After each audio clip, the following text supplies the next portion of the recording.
Hi, my name is Eric Howard, and I'm the HR Services Director here at the Iowa Association of School Boards. We had received a number of questions about collective bargaining, and we thought this interview with Ann Smisek would be a good refresher for our experienced board members, and also a good introduction to collective bargaining for board members who may be new to the board. Hi, everybody, and happy bargaining season.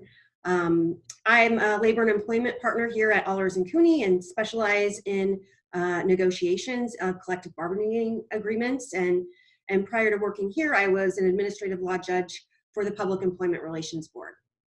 Awesome. And that's actually why we invited you here today to talk.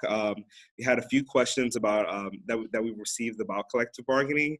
I think it would be very valuable for our newer board members, and even a refresher from some of our experienced board members.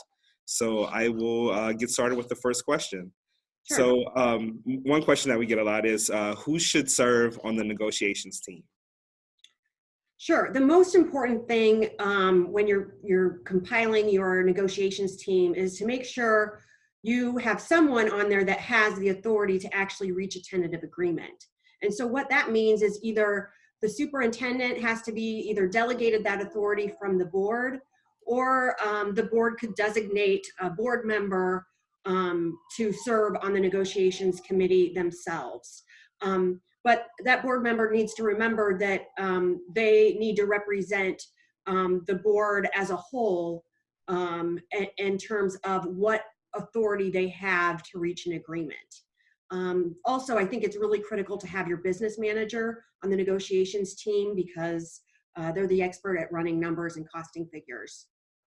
Okay. So how does the negotiation process start?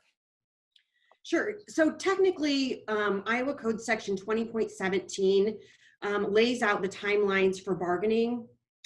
Sometimes that's done more informally or formally from others, but technically the association bears the burden to start the bargaining process by making a request to the employer to bargain. Then under the statute, the association would present its initial offer at a public board meeting. And then the district has to present its initial offer within 2 weeks of that first association meeting. And that district's initial offer must also be in a public meeting within 2 weeks. And then following that, you would go into closed or actually exempt negotiation sessions. Now, sometimes people will exchange those initial proposals in one public meeting and then right away go into closed session or exempt session bargaining, or sometimes it's spread out. It just depends. So some districts will do it more informally than others, but those initial offers do have to be in public sessions. You also need to consider whether you're going to do a waiver of the timelines, because under the statute or an extension of timelines, there needs to be an arbitration decision or a contract in place by May 31st. So, Ann, what are some tips for successful bargaining? Sure, I have a few things that I'd recommend to folks. First of all, I always recommend that the district have their administrators review the contract closely well in advance of negotiations, just to even identify typos or bad or old language that you think should be changed or removed from the contract. I think a lot of times we focus on, what's the numbers and the major points of negotiations, but I think it's important to give a fresh set of eyes on that language from year to year to make sure the contract is truly accurate and representative of the agreement between the parties. Secondly, it's very helpful and efficient to have the business manager meet and communicate with the association representative in advance before negotiations to identify any discrepancies or disagreements on costing spreadsheets. That really gets you off to a really good start in negotiations, and it can be a huge hang-up if you start those exempt negotiation sessions and have to spend hours and hours to figure out where people disagree on costing figures.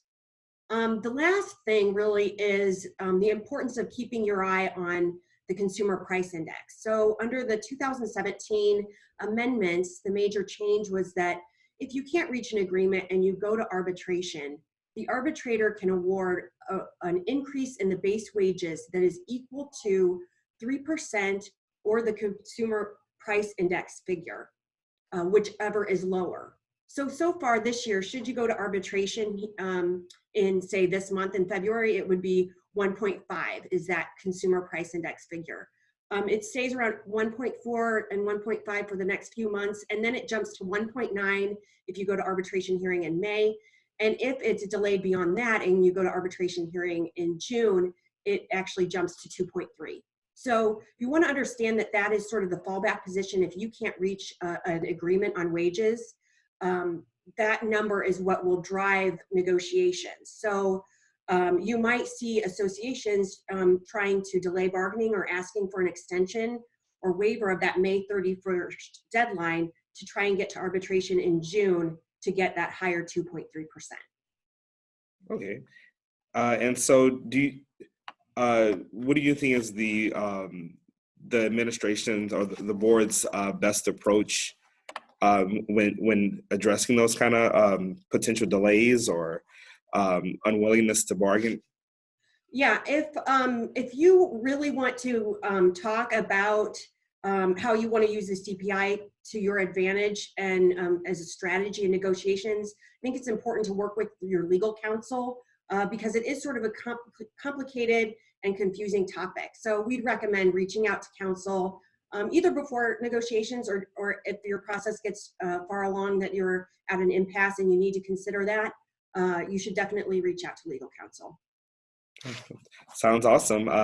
Thank you, Ann, for sharing some wonderful tips on collective bargaining. Yep. Thank you, Eric. If you have any questions, please feel free to give us a call. Our contact information will be on the screen below. Thank you.